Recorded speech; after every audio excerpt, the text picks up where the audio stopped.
Good evening and welcome to the summit. I am Kiguta. Tonight, a special edition of Money and Power with Group Deputy Chairman and Chief Executive here at the Standard Group, Paul Melly. Thank you so much for speaking to us. Where to begin? I mean, you arrived here almost 8 years ago, coming from the CMA, very lofty position there as well, a deep financial background. Right. How did you end up in the media?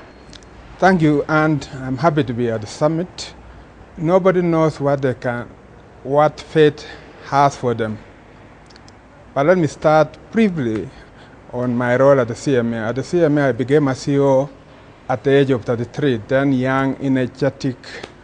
And at that time, one of my responsibilities was to oversee the capital markets, including the operation of listed companies. And then one day, as we reviewed the performance of various listed companies, we realized there were a couple of them that could not meet the threshold for listing in the main investment market board. As a result of that, I did reorganize the market and created an alternative investment market board for those companies that were not performing well. One of those companies happened to be the Standard Group, then called the Standard Newspapers. And we did then downgraded the operation of the Standard Group for two reasons. One was the financial performance of the company and the losses that the company had accumulated. And that was just a regulatory principle that I had to execute. I didn't know one day I would be charged with the responsibility of turning around that company. The same company. The same company, yes. So when I left CMA after the 2002 election, I was asked whether I would consider getting involved in turning around the Standard Group. I said no, I knew nothing about running newspapers and TV station.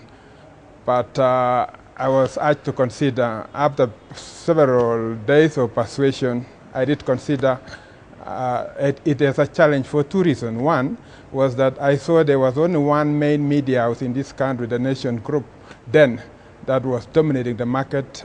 And we had the second alternative was in a weak state. And I thought for the country required a strong alternative voice. So I accepted it, not for the money the job had, but as a personal challenge myself to come and get involved, turn it around, make it a strong outfit so that it can compete on it can compete with the rest in the marketplace and continue having a growing influence. Well, you knew the financial challenges that the Standard was facing Right. then. What did it take to get a complete understanding of the media business, and what was that process like? Okay, put it this way. I have a financial background myself, so it wasn't difficult. I hold a master's in finance and accounting, so it was very easy for me to understand. So the most critical thing was to understand the way the company was being managed. And I did develop a 30-page questionnaire that the management then and the staff answered.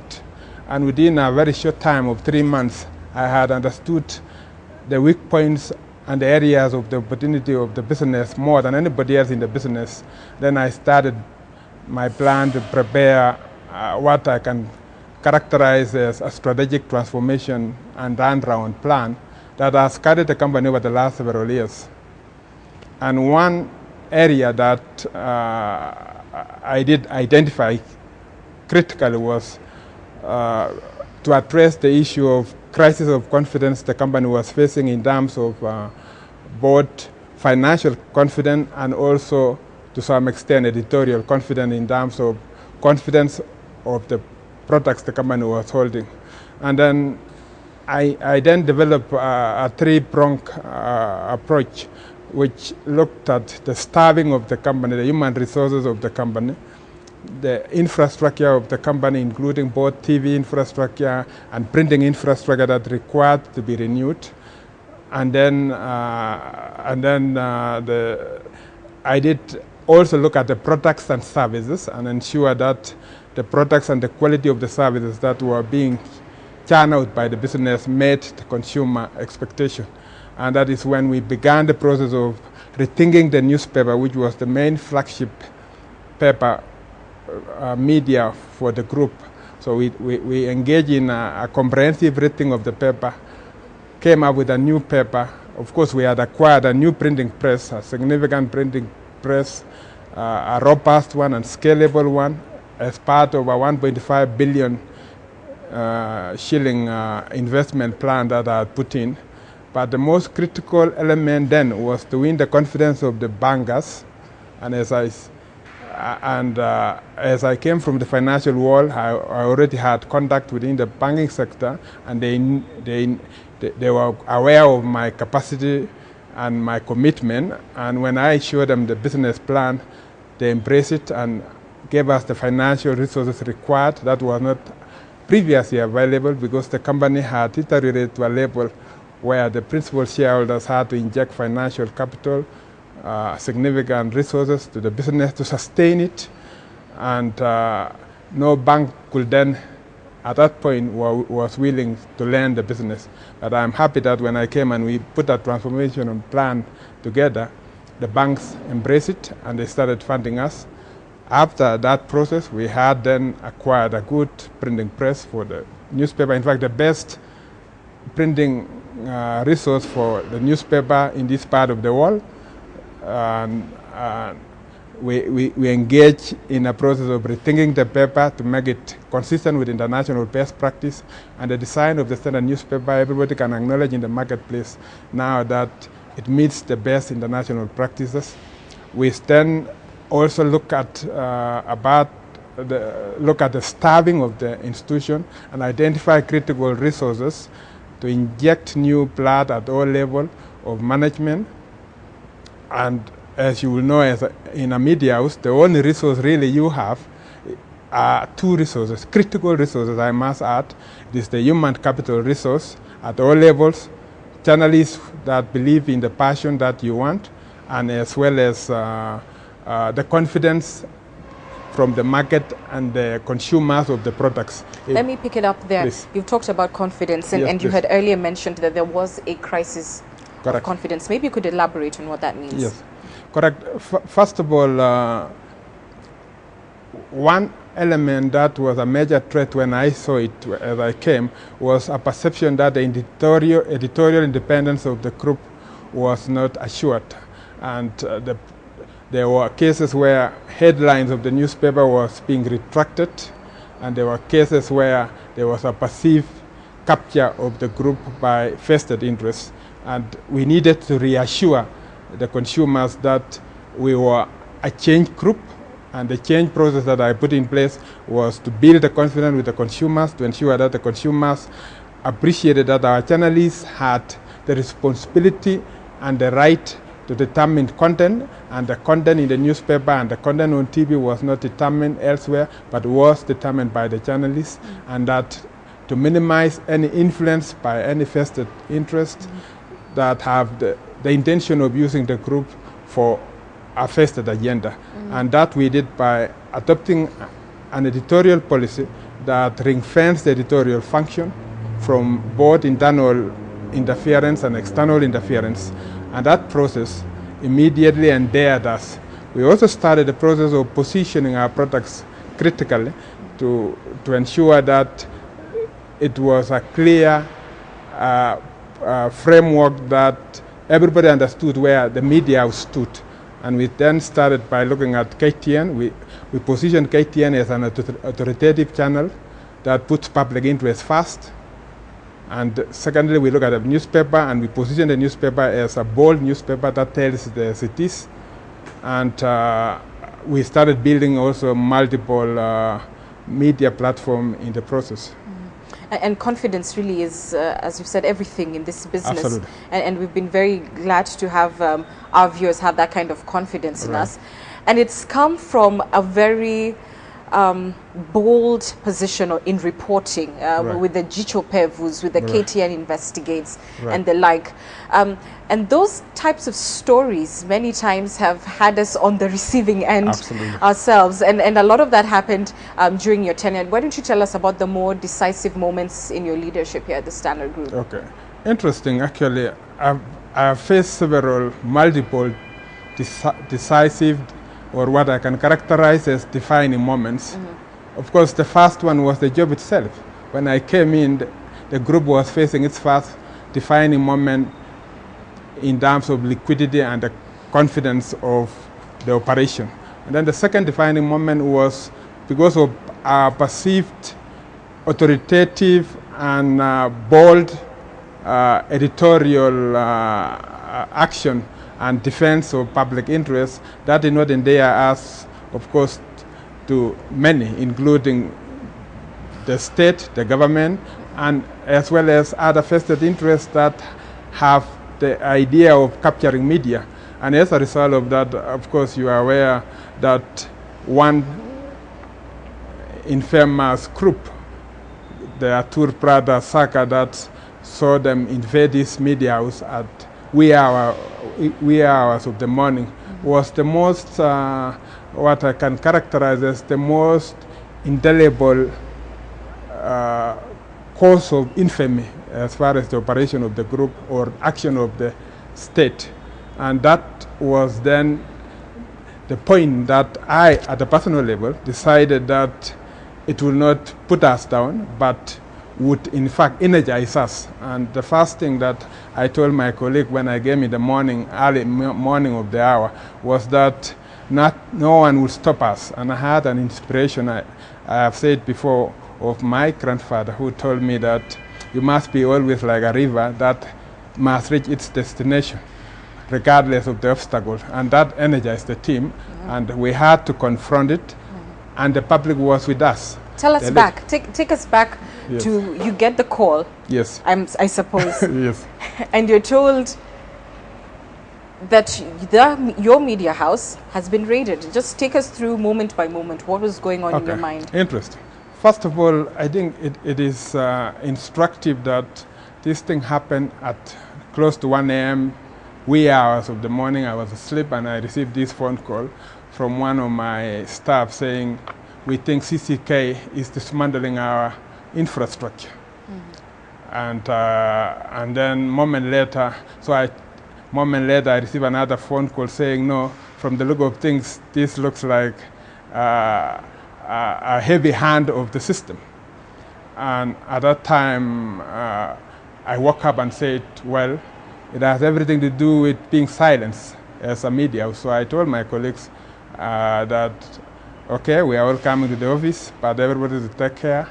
But immediately, my immediate reaction is, how do I start to defend my group? And my immediate sense was to rally the public and rally the political establishment on my side. And as you saw, the political leadership across the political divide were rallied. They came to the Standard Group. The public outrage was obvious. And I knew from the details that was emerging that it had the footprint of the state, given the magnitude of the force and the fact that some of our staff were taken to the police station, even before it was eventually confirmed that was the case. So it re-energized us. It made us resolve as an independent media house even better. And I'm glad that I had the channelists who believe in the job, who believe in the cause of Kenya, who stood in the side of the public, who were not coward, who got energized, and that is how we have continued to grow confidence of the public. After that, in fact, as a defining moment, we became stronger. We saw our readership in terms of circulations going up, and I'm glad to say that if you were to look at key drivers of the business that have been transformed, is that the circulation, if you look at the circulation, it has tripled. The advertising turnover has doubled from what it was in the years 2004 and before. I want to go back to another moment that was crucial for the company, for the group, especially soon after we moved into this building. Then came another threat to demolish it. And again, there you were. What was going on in your mind? I would love to know. What were you thinking? Is it again, what was going on? Well, I think I am one of those individuals that I take every challenge as an opportunity. I think we are known to be defending public interests. When it comes to defending ourselves, of course, we know how to defend ourselves very well. In fact, when the threat of demolition came, I could see again this is an extension of the previous, although smartly being executed in the names of demolishing a multimedia house of this size to give way for not even a road, it was a toll station, as I believe. So I immediately, again, at the same time, as you know, took a bond, all other stakeholders, took a leadership of rallying the other stakeholders to defend our investment and to defend the freedom of the press. Fortunately, those in the leadership, including the Prime Minister, saw it as unacceptable and intervened. And he set up a committee that I was part of it that eventually resolved the matter. And they found an alternative way of constructing the road. So that will not be the end. I can tell you as a media house, even as my parting shot as I leave this media house, you are going to face increasing, compelling, defining moments. As Yes, we go into a historic election, the first under a new constitution, what do you think the role of media collectively is to ensure a free and fair poll? The role of the media is critical. In fact, I can characterize the media as an indispensable national asset. You might think that media houses are owned by individuals or shareholders, but in the end, they represent critical national assets for information, for defending public interests, for educating the public, and this instrument of national public interest must be preserved critically, collectively by media houses. And I think the role of all media houses collectively is to resist any temptation to capture them for any vested cause and to make sure that they are always in the side of defending public interests and they are in the side of serving the public. And as we go to the election, I think the media house must become the framework through which we scrutinize our leaders and those competing for political positions, so that as we pass power to the next generation of leaders, we know who these individuals are. And we'll come back to that because it's such an exciting time to be in the media. So we'd love to know why it is you want to leave now. But we'll come back to that in a short while. Your position, of course, draws as much praise and criticism in equal measure. And I'd like to know from you, what is it that you're most proud of when you look at your 8 or so years here at the Standard Group? Good. First of all, I think my footprints are clear. My milestones are clear, even for the most critical of all. They can look at the Standard Group and say, the Standard Group that it was in 2004 is not the Standard Group we have today. We have a robust infrastructure. We have a growing influence as a media house. We have the best technology both across our platform, both on TV and printing infrastructure. We now a multimedia house. We have radio, TV, and digital, and newspaper, of course. We have a strengthened financial base. We have a growing profitability, sustained profitability. In fact, for the last several years, in fact, 7 years, we have continued posting profit, including last year we had the highest as far as the print businesses. Of course, we have challenges in certain areas, including the TV operation, which I'll comment later. But we've seen that we have our own home. We have the Standard Group Center, which is our indelible infrastructure for everybody to see, with a converged operation as far as all our media platforms are here. We are building a green park there where the staff will have a recreation area and a studio, including a gymnasium. It's a pity that I'm living Which now. attending. It's a pity I'm living at this stage, so I will not have the use of that gymnasium. Don't worry, but you'll use it. You'll make it use. And then I have the staff. The staff of the group, I can tell you, are diligent team. I have diligent team of journalists. I have diligent team of management at all levels who must be defended and protected and preserved. And I'm proud of what we have achieved. And as I walk away from this group, I can look back with satisfaction that I've achieved what I intended to achieve. And they say problem never lasts for long, but tough men are built to last. So the challenges we have faced will not last as a group. We've confronted most of them, but there will be others. But all of us as men and women of this group are built to last. So if we resolve to continue battling the challenge, we will be able to realize our objective as a group in the years ahead without having to look back. But let me look back. What are my regrets? My only regrets is that perhaps we have not devolved media more than we should have to the grassroots. I think we are still a largely urbanized media, and there is still a lot of people in the rural areas that have no access to media. I know that is beginning. I know we have we put out products like the County Weekly, which is one way of devolving media. But I wish we had started that devolution process much earlier. So that is one regret. The other regret is on KTN. I believe we were constrained as KTN by having less frequencies to be able to have presence in multiple areas in this country, unlike our competition who are given those frequencies. That is one regret. So therefore, the influence of KTN was constrained by the fact that we are not present throughout the country because of limitation of frequencies. So is radio. We are also constrained. One of my regrets is that we were not able to use radio frequencies to extend our influence beyond major cities of this country. So I have very few regrets, but I have a lot to be proud of. I am also, of course, I can regret the fact that we've not been able to retain all our staff that we've always wanted to retain.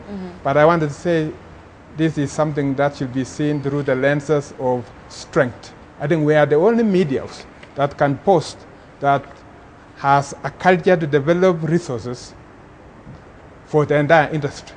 In fact, if we were to begin the process of charging royalties, all these other media houses will be paying us because it is us who can nurture that talent, who can support and develop that talent. I'm proud of it.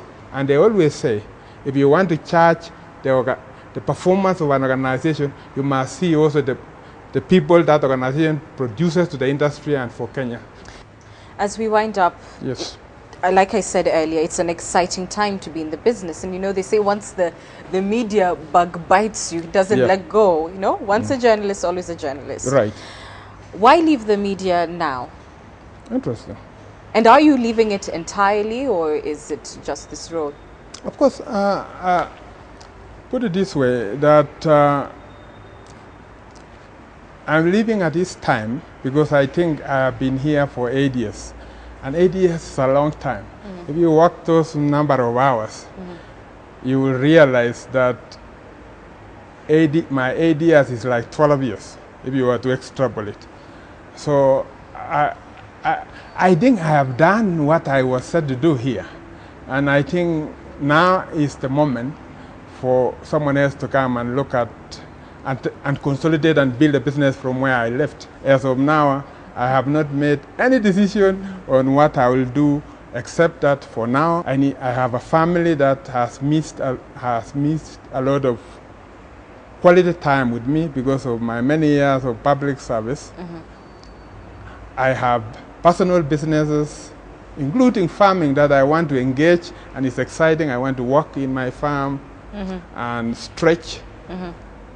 I hope and enjoy the tranquility of that life without the pressure of worrying about the headline and the impact of this headline and the influences. But anyone running media, let me tell you as my parting shot, must be willing to accept criticism, because the only permanent thing you will have in any, as long as you are alive, is criticism. People praise you only when you are dead and you are not alive. When you are gone, people praise you. Unfortunately, you are not there to listen. You get less praises when you are running institution. Personally, in my various capacity, running these media house, running the CMA, and previously, on very few occasions have I received a phone call saying, "Well done, you're doing a great job." Those are taken always for granted. But you'll get a lot of creative content aimed at undermining the good influence and work we've done. But we must remain resilient. We must remain resilient and accept those criticisms. So I wish you the very best. Thank you very much, Thank as you. do we wish you. Thank you. Thank you so much Pleasure. for speaking Thank you. to us, Thank you, Paul Anna. Melly, outgoing CEO and Deputy Chairman of the Standard Group. Thank you so much for watching this special edition of Money and Power from the Summit. I am Kiguta. Bye-bye for now.